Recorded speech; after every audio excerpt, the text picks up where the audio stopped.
Hi everyone and welcome to another episode of Chow with Lau. I'm Michael and today I'm going to give you my top 5 money saving cooking tips.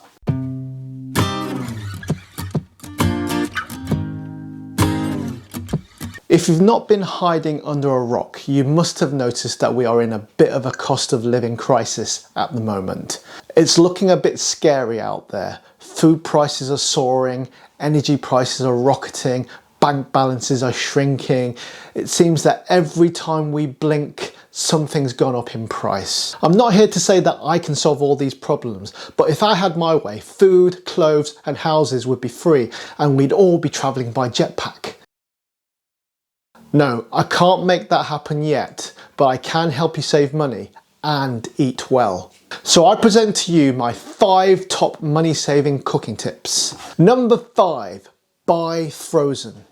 In years gone by, frozen food was regarded as cheap and poor quality. Sure, you would save money, but when you defrosted your meat or vegetables, you'd find that it'd be turned into mush. However, in the last 20 years or so, the advances in freezing processes has made frozen food infinitely better in terms of quality, and that means the value is much better too.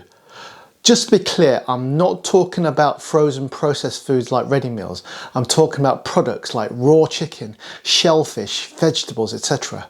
Frozen burgers, sausages and ready meals have their place, but I'm all about cooking from scratch. I'll give you some examples of things I often use. Chicken breast fillets, king prawns, mixed vegetables. When you buy frozen, all can be had at a much lower price than the equivalent fresh produce. Where I buy my frozen chicken fillets from is nearly 40% cheaper than the fresh equivalent. And when you defrost it, there is literally no difference.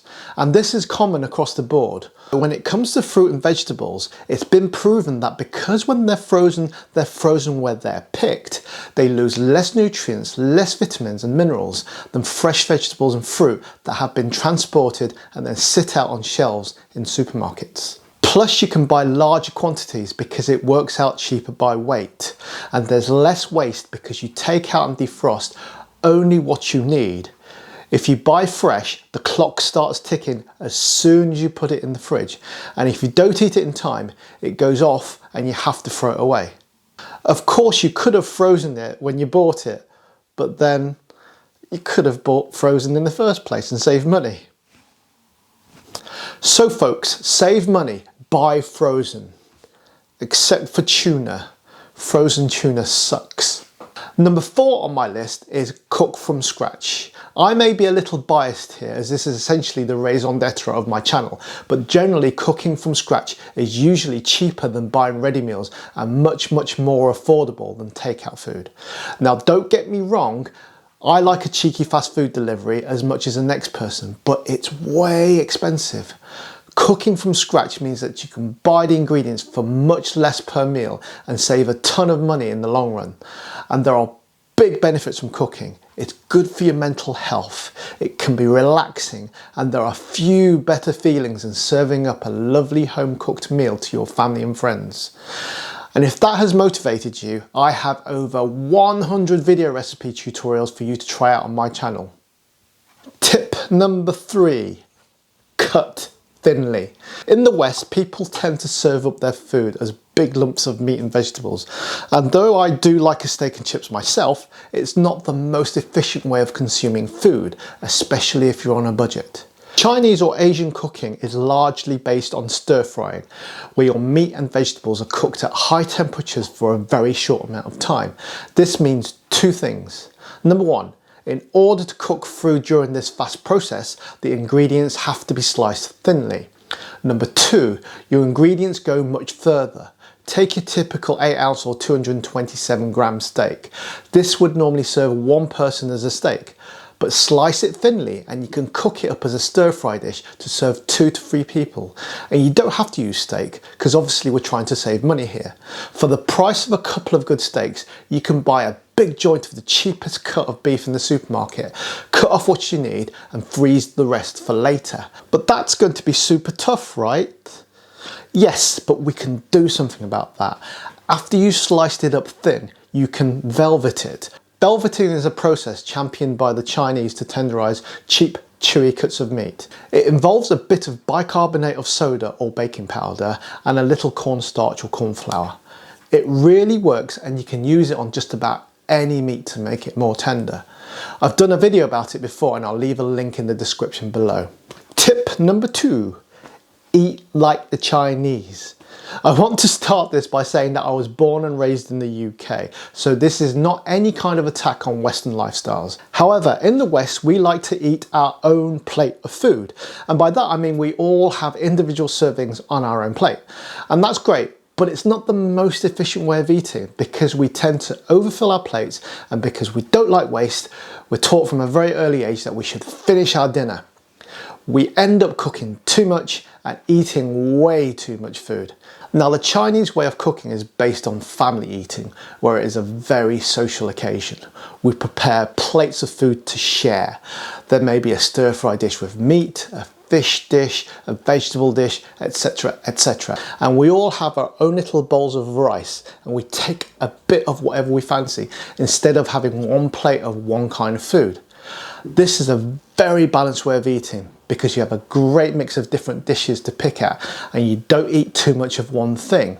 And the general rule is that, except for special occasions such as Chinese New Year, there is usually less dishes of food than there are people eating. For example, if 5 people are sat around the table, there might be 4 dishes of food. You get the picture. And for families, this means saving money. And I can tell you that in all my years eating this way, I've never finished a meal still feeling hungry. So you use fewer ingredients, thus saving money, eat healthy, and you get to have more varieties of food. In my opinion, that's a great way of eating. Right guys, we're on to the big one. So my number 1 top money saving cooking tip is stir frying. Before the last few months, I can't remember ever having to consider the cost of actually cooking my food.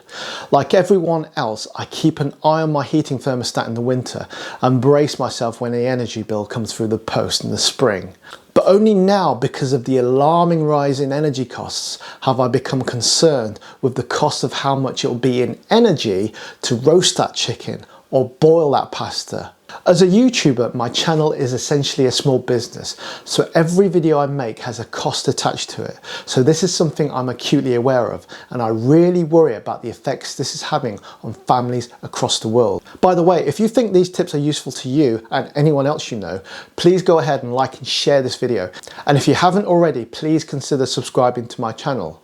All this is free and really helps my channel grow, so I can help making these videos. So my contribution is to recommend that we all stir fry more as part of our cooking routine. Think about it. The whole ethos behind stir frying is to slice our meat and veggies thinly and then cook rapidly over a high heat. You actually spend more time doing the prep than the actual cooking. So instead of roasting a beef joint for an hour and a half in the oven, you could stir fry some beef and vegetables in literally 4 to 5 minutes. Imagine the amount of money you'd save over the course of a year just by doing that. And this also changes the way we eat. Combine this with tip number 3, where we cut our meat thinly, and we instantly save money because we use less meat. If we eat less meat, and it's healthier for us and better for our planet.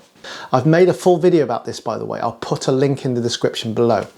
And because stir frying only lightly cooks our veggies instead of boiling the living daylights out of it, they retain more of the vitamins, minerals and flavour. And finally, we mustn't lose sight of the fact that stir frying and Chinese food in general is absolutely delicious. At the end of the day, who's going to make and keep lasting changes to eat more affordably and healthily if it doesn't taste good? Now, I can't make all these price rises go away, but I can help with these tips. We can save money, eat healthier and still have amazing tasty food and help the planet a little. I hope you've enjoyed this video. Thank you so much for watching, and I'll see you in my next one. Take care guys. Bye bye.